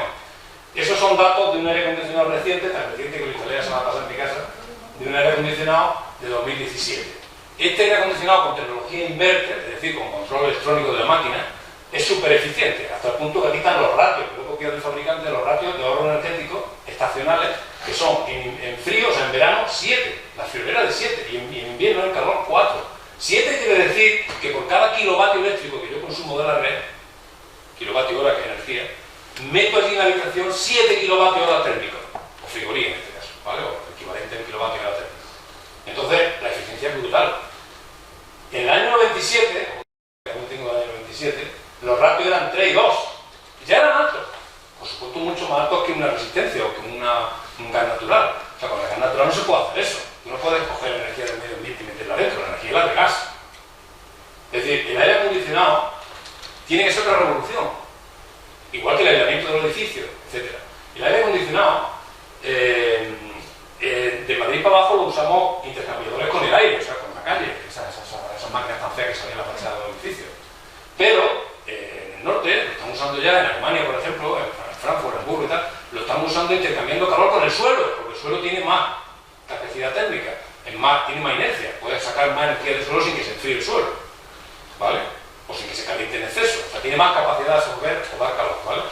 O con el agua, pero sobre todo con el suelo, ¿vale? O sea, enterrando el intercambiador de calor de la calle, no dejándolo en la fachada, sino en el suelo, a 1 metro o 2 o 3 del suelo, ¿vale? El transporte, los coches eléctricos. Los coches eléctricos, bueno, ahí he puesto consumo energético y emisiones, por dar una cifra, también un ejemplo cortito. Un coche normal gasta 6 litros a 100 kilómetros. Bueno, dicen que 5, pero vamos, luego en realidad más, pero vamos, 6, ¿vale? Yo diría que 7, pero vamos a poner 6. Que salen a unos 7 y pico euros los 100 kilómetros. Un coche eléctrico, por ejemplo, el Renault Zoe, consume 12,5 kilovatios hora a los 100 kilómetros. También si eres por aire acondicionado y acelera mucho, puede ser 14. Y eso sería unos 2,7 euros a los 100 kilómetros. O sea, estamos hablando de unas menos de la mitad, ¿no? 2,5 veces menos. Eso quiere decir que a los 100.000 kilómetros habría gastado, en su uso, habría gastado entre 4 y 5.000 euros de diferencia entre el uso de los dos coches. Claro, el otro es más caro. Ese es el consumo energético en el día a día, en el uso. Ahora, una cosa que no digo es cuánto cuesta fabricarlo energéticamente. Es decir, la máquina de combustión no tengo ni idea, pero hace falta energía para fabricarlo, ¿no? Y el vehículo eléctrico, sobre todo las baterías, gastan mucha energía. Si esa energía es renovable, maravilloso, pero si esa energía no es renovable, muchos dicen, los críticos dicen que ese vehículo eléctrico tiene que rodar 4 o 5 años hasta que amortiza el CO2 que se ha consumido, que se ha emitido para fabricar la batería. En fin, eso está en un análisis que por ahí dentro. Entonces, el mix energético, emisiones, la combustión, los motores de combustión, este coche concreto, que es uno de los típicos, puede emitir 16 kilos de CO2 a 100 kilómetros, mientras que el eléctrico, a razón, en el mix español, porque el eléctrico depende de dónde venga la electricidad. Si la electricidad es 100% renovable, pues emite 0. Por ejemplo, un coche eléctrico en Noruega emitiría 0, porque es todo hidráulico, y en España, que son 200 y pico gramos de CO2 en promedio, por kilovatio hora, pues emitiría 3 kilos de CO2. Aún así, son 5 veces menos. O sea que, en ese sentido, aparte de que no contaminamos de hollín, de NOx, de SOx, etcétera, la ciudad, que sería un punto más importante todavía que las emisiones de CO2, que eso es para el futuro. Y luego mucha gente habla de vehículo de hidrógeno, no quiero pararme aquí, pero también el vehículo de hidrógeno, haciendo a partir de la electrolisis de la energía renovable, imaginémonos que tenemos un molino de viento que genera 100 kilovatios hora. Pues si un coche eléctrico aprovecharía casi 70 kilovatios hora, tiene un rendimiento del 70%, mientras que los coches con piles de combustible e hidrógeno, dependiendo de cómo se transporte el hidrógeno, en forma de gas o en forma licuada, pues también tienen mucha menos eficiencia, porque solo se aprovecharía unos 20 o 20 y tantos kilovatios hora de los 100 que había al principio, porque se pierde todo por el camino en comprimir, en convertir, en hacer la electrolisis, etc. ¿Vale? Entonces, los coches de hidrógeno con pila de combustible, señores míos, yo tampoco tengo fe en esos coches de momento, a menos que haya un breakthrough, un cambio que no. En la eficiencia, yo creo que el mejor ejemplo que puedo poner, podría poner más, ya he puesto el aire acondicionado, pero podríamos poner la de los LED, ¿no? Los LED tienen unos lúmenes por vatio de 7-8 veces más que una lámpara incandescente convencional. Ya pasaron a la historia las lámparas fluorescentes compactas, que tienen el problema del mercurio y que, bueno, que hay con un LED, aquí el coste, al cabo de 4 años, con un LED habremos pagado, contando el coste del LED, me ha bajado bastante, vi un LED por menos de €1 en internet, 2,6 euros, y una bombilla incandescente que vale muy baratita, pues al final gasta mucho más, como el doble. En 4 años ya gasta el doble. Así que yo en mi casa tengo casi todo LEDs. Si dura lo que dice que dura, pero vamos, ya son que duren 2 años. Y termino, y ahora sí que prometo que termino. Antes hablé de Bangladesh, que en Bangladesh los pobres se apañan con 250 vatios en promedio, que es como en el neolítico, cuando tenían los animales de carga y de tiro y se llevaban de animales. Vamos, que son 100 vatios de metabolismo basal, o sea, un poquito más, o sea, que es muy poco, porque tienen los pobrecitos de Bangladesh. Bueno, pues hay muchos países que les pasa lo mismo. En la India, por ejemplo, y en todo el mundo, estos datos los he sacado de un discurso que dio el secretario general de la ONU en 2012, cuando se creó Sustainable Energy for All. Dio un discurso y dio unos datos impactantes, yo lo he tomado de ahí, ¿no? Espero que sean verdad, supongo que sí. Millón arriba, millón abajo. Hay más de 1.000 millones de personas que no tienen acceso a la electricidad. Entonces ahí, ¿qué es lo que hacen? Pues en África, por ejemplo, se van las mujeres, pasan medio día buscando leña, o cuando hace buen tiempo para acapararla para el invierno, y se pasan muchas horas buscando leña o biomasa para poder hacer la comida, etcétera, etcétera, ¿no? Entonces, en otros países de Asia usan queroseno, que son una estufa que contamina muchísimo, una cocina que contamina muchísimo. Lo cierto es que por ese sistema que tienen de no tener electricidad, también parece que hay como casi 2 millones de personas que mueren al año por intoxicación y por emanaciones, por una combustión inadecuada de esos sistemas tan pedestres que tienen esta población. Eso de 1,8 millones de personas no son 4 gatos, son casi el doble de la malaria, que es la enfermedad que más una de las que más muertes causa en el mundo. O sea, son 1,8 millones de personas. Quiere decir que la tecnología eléctrica, como esta que vemos aquí, que son placas fotovoltaicas con un electrodoméstico, un ventilador y un fluorescente en corriente continua, que es a donde vamos, porque en realidad casi todos los electrodomésticos en casa pasan como etapa intermedia por la corriente continua, pues eso salva vidas. O sea, la tecnología también salva vidas, no solamente la medicina, que también, ¿vale? Y ya está. Y creo que hoy yo suelo terminar con una foto muy bucólica de pajaritos, de molinos de viento, de arcoíris y cosas de esas, pero hoy creo que hoy tenía que terminar con esta foto, ¿vale? Pues muchas gracias y perdón si soy muy largo.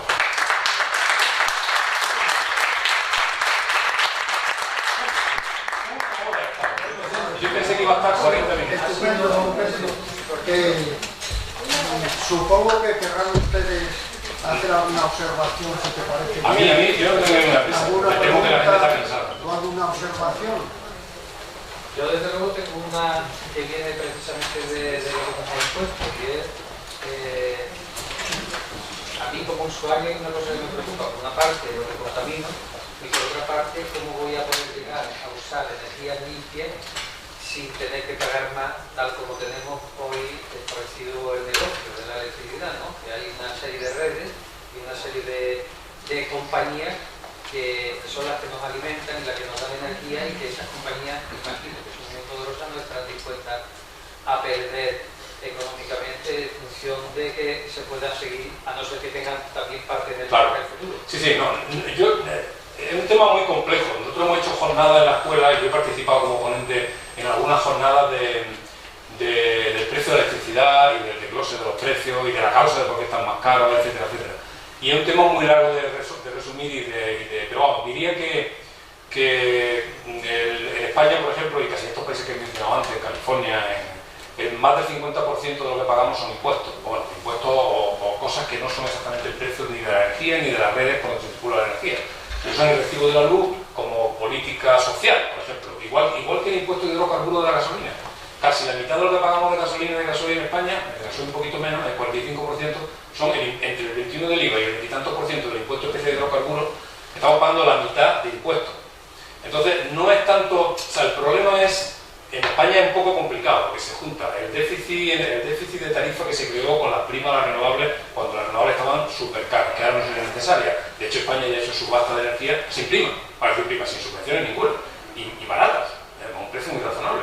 Y no se lo han llevado a grandes multinacionales, se han llevado a empresas relativamente nuevas y relativamente pequeñas, no todo. Entonces, efectivamente, las grandes multinacionales ya son ubicadas y se han posicionado bien. Enel, por ejemplo, pues ha dicho que ya no fabrica más, que ya no monta más centrales de carbón, no va a hacer más centrales de carbón, ¿para qué? Va a hacer otras cosas y se está metida en el negocio renovable. O sea, yo creo que el problema termales, sino un poco lo que decía yo ahí. Primero, si no tenemos almacenamiento, tenemos que seguir recurriendo a centrales de gas. Pero las centrales de gas, al funcionar menos horas al año, sale más caro cuando la usas.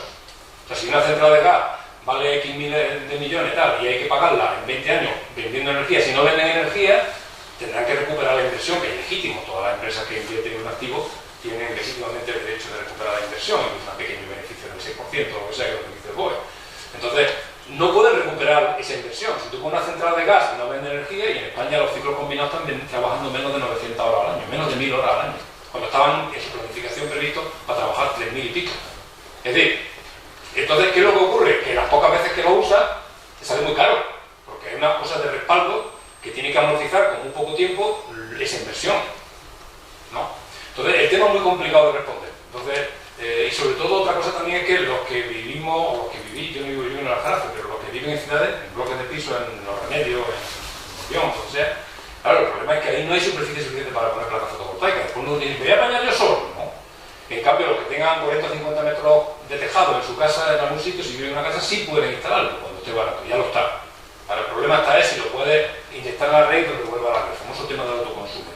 Es otro tema bastante largo de explicar también. Pero vamos, tu inquietud es interesante, pero no tiene por qué salir mucho más caro si todo esto se planifica bien y sobre todo si no nos precipitamos con política temeraria, un poco como la que pasó en España cuando se quiso poner fotovoltaica contra viento y marea cuando valía 7 veces más que ahora, que sirvió para que madurara la tecnología a los chinos, para abaratar la tecnología, y ahora los chinos están beneficiando del esfuerzo que hizo Alemania y España y Dinamarca para abaratar la fotovoltaica. Los chinos, aquí California y todos los países del mundo, la India, Australia, Francia, Italia, todos están beneficiando ahora del precio barato de la fotovoltaica que bajó justamente en la época entre 2009 y 2013 cuando España echó todo lo... Es una pregunta difícil, larga de responder y podemos seguir hablando una hora. Creo que aquí estaba antes. No, ¿quién estaba antes? No sé quién estaba antes. Yo le quería preguntar, porque no lo ha tocado usted, ¿qué posibilidades tienen en España las mini centrales eléctricas hidráulicas? Bueno, las minicentrales hidráulicas, de hecho, se estaban recuperando hace tiempo. Hay una política de recuperarla, de hecho, la distingue el régimen especial. Las centrales hidráulicas grandes no tienen ningún tipo de incentivo, digamos, ya bastante tienen. Y las centrales pequeñas sí que tienen régimen especial y se les considera y se les subvenciona. O sea, hay que aprovechar todas las que se pueden. Se están recuperando algunas que estaban cerradas, pero todavía quedan muchas por recuperar. El potencial es relativo, pero desde luego, para las cifras que estamos manejando aquí, estamos hablando de muchos teravatios hora y Nada más la geografía, en mi pueblo había una, sí. en los años 50, la compró Sevillana y la cerró. Claro, porque entonces no era rentable, es que entonces el petróleo estaba muy barato y el carbón. Me refiero ahora. Claro, ahora sí son, pero es que esas seguramente deberían de abrirla, porque hoy día como está todo automatizado, no hace falta ni una persona allí, ¿sabe? La operación es muy rata, la operación es remota. Vamos, si no hay ningún mándalo que llegue ni la rompa, ¿no? Entonces, es muy barato. Entonces, eso, el coste es la instalación nada más, la inversión inicial. Luego, la operación es casi gratis. Entonces, yo creo que sí, que todas las que puedan las tienen que recuperar. Y de hecho, entiendo que el Ministerio de Industria está un poco en esa labor, en incentivar que eso se recupere, evidentemente. Pero España ya tiene bastante hidráulica. Comparado con Alemania, somos reyes, porque tenemos el 20 y tanto, depende del año hidráulico, entre el 18 y el 22% es hidráulica, según el año. Y eso es bastante más que Alemania, que tiene un 70% tenía de carbón, ahora ya con la renovable baja un poco. O sea que nosotros somos relativamente afortunados con la hidráulica. ¿Usted quería preguntar algo? Sí, suponiendo que el CO2 sea la causa de estos problemas, que parece que hay personas que opinan que no es así, habría que producir muchísimo menos CO2. Yo recuerdo que en los años 50 la población mundial era 3.000 millones, ahora somos 7.700 millones. Entonces, para alcanzar esa cifra que se han expuesto aquí, posiblemente las inversiones mundiales se deberían dedicar casi todo al cambio de los sistemas de producción de energía y no quedarían para nada más. Es muy probable. Tengo una gráfica aquí que hablaba de eso, de las inversiones, ¿no? De 1 billón al año, yo hablaba de 1 billón al año. Sí, pero con el crecimiento de la población puede ser mucho más de 1 billón. No, perdón, déjame que yo interrumpa un poco. Esto ya contempla un aumento, a ver, esto contempla la población que pueda haber en 2050. Fíjese que la demanda aquí, la demanda ha aumentado 2,5. Demanda eléctrica. Sí, que puede yo he sacado la impresión de que la solución es disminuir el número de hijos, que ya se está haciendo. Sí. Entonces, Eso va a ayudar. con la disminución del número de hijos, aumentarán los pensionistas. Se podrán pagar cada vez pensiones más bajas, con lo cual los pensionistas moriremos antes. Entonces disminuirá la población y la solución es esa. Bueno, pues no le falta razón. Oye, pedirle al doctor Cisneros que nos traiga para acá una peste de esas que han desaparecido. No le falta razón. Aparte de esa pequeña broma. No, pero es que no le falta razón. La natalidad, el control de la natalidad, yo lo he puesto ahí. El mayor ahorro de toneladas de CO2 es tener un hijo menos de lo que uno preveía tener. Pero la población mundial está creciendo fundamentalmente en los países subdesarrollados, con lo cual los africanos algún día invadirán Europa entera, y la civilización europea se extinguirá, empezará a haber otra. Pero ya hablando un poco más realmente, mi pregunta es, en Friburgo hay unos tejados de placas que proporcionan 5 kilovatios, ¿no? Bueno, depende del tamaño del tejado y del consumo de cada uno. Pero que esas placas no dan para las necesidades de un hogar.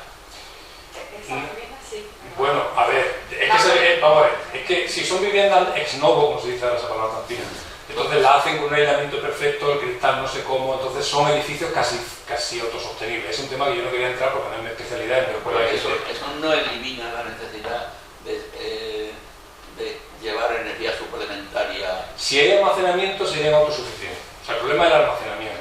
O sea, el reglamento, o sea, en Alemania sí les dejan vender energía a la red y recuperarla. Es decir, el excedente que hay en verano lo puede vender a la red y luego recuperarlo. El análisis que yo he hecho es mucho más ambicioso y más futurista, porque digo, ¿qué pasa si todos los países son como Alemania y todos los ciudadanos alemanes tienen eso? Es decir, ahora mismo, como nada más que hay un 5% o 10% de penetración fotovoltaica, pues tú puedes inyectar tu energía a la red que ya la consumirá tu vecino. Pero cuando todos los vecinos tengan, tienes que exportarla por el transformador a las redes de alta tensión. Y de hecho en Alemania está pasando allí. Millones de pequeños consumidores en Alemania, en las horas puntas del día, están exportando energía a sus vecinos por las redes de transporte de muy alta tensión.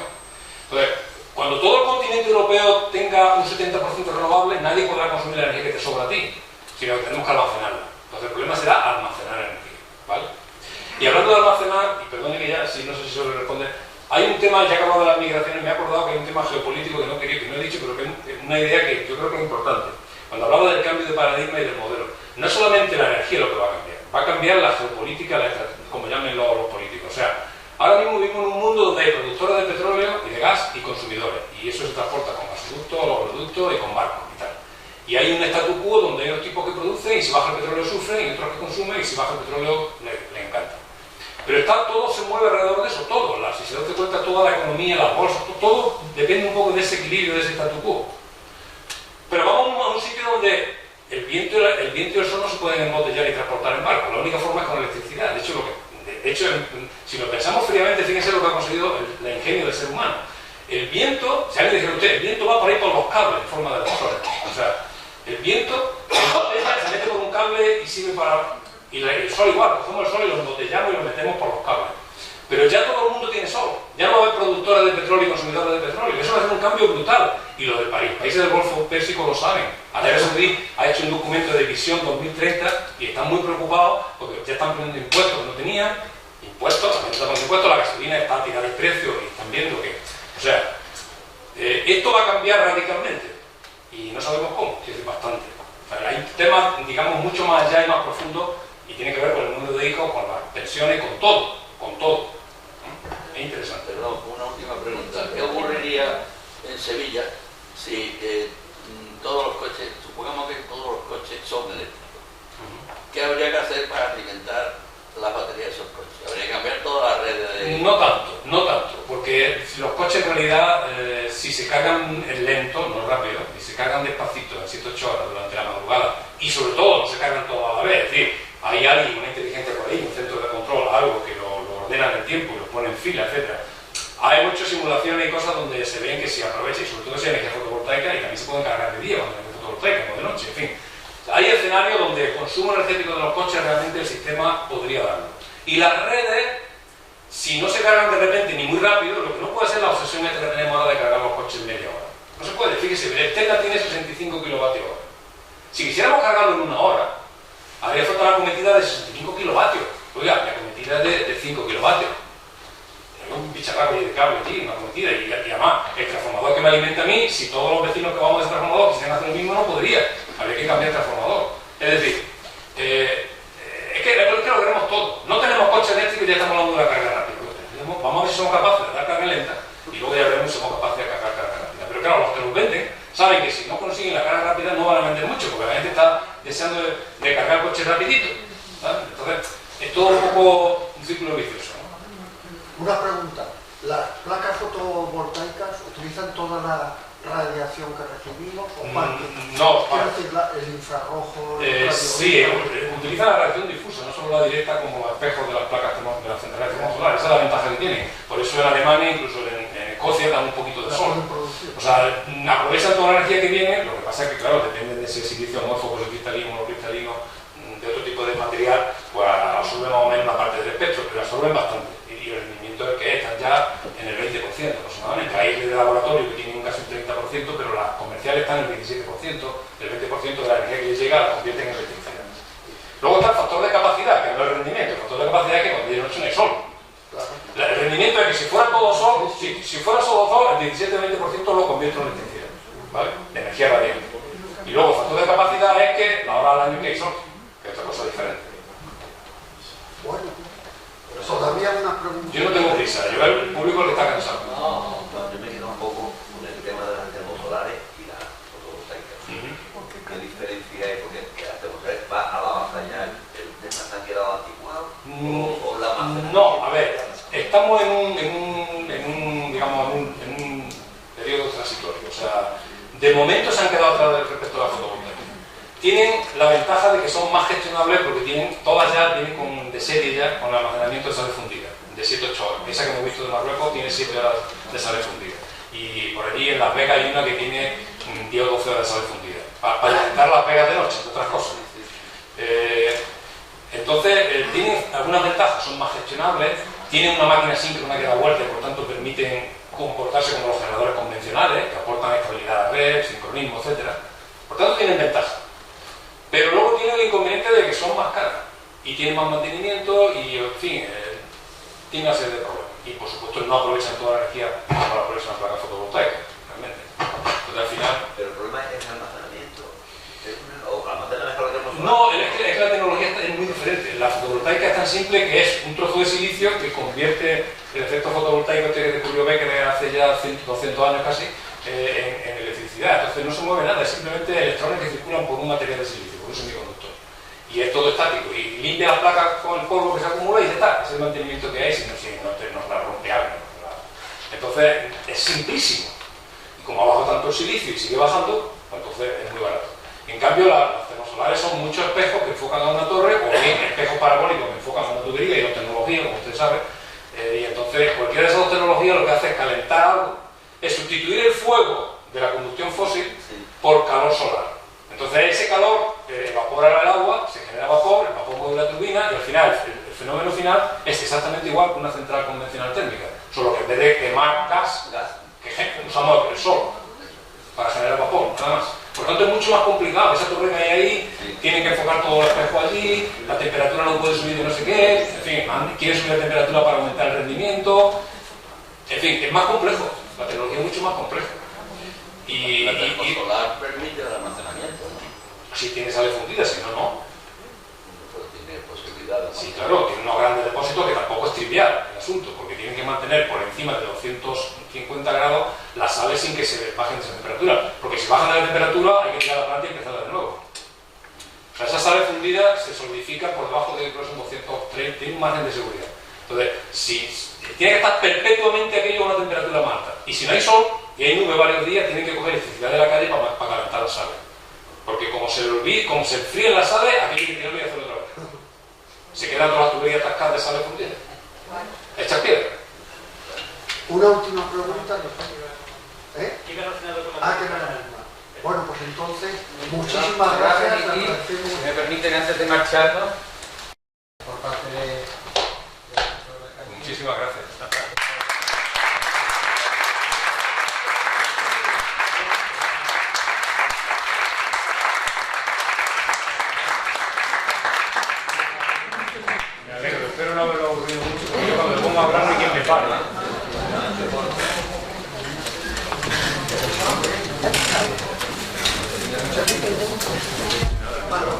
Pero